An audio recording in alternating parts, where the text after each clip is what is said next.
শুটকি মাছ দিয়ে কচুরলতি রান্না করব। এর জন্য কচুরলতি আমি কেটে নিয়েছি। এরপরে শুটকি মাছগুলো আমি ভেজে নেব।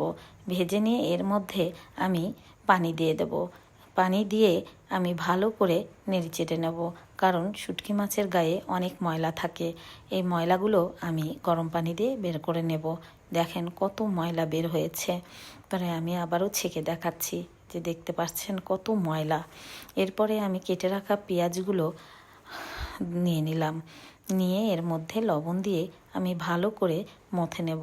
মথে নিয়ে হলুদ, গুঁড়ামরিচ দিয়ে আবারও ভালো করে মথে নেব। নিয়ে কেটে রাখা লতিগুলো দিয়ে দিলাম। এবারও আমি ভালো করে মেখে নিলাম। নিয়ে তেল দিয়ে দিলাম। তেল দিয়ে এবার আমি পানি দিয়ে দেব। পরিমাণ মতো পানি দিয়ে দিলাম। দিয়ে রান্না উঠিয়ে দিলাম। আমার রান্না হয়ে গেছে। যদি ভালো লেগে থাকে অবশ্যই লাইক, কমেন্ট, শেয়ার করবেন। আল্লাহ হাফেজ।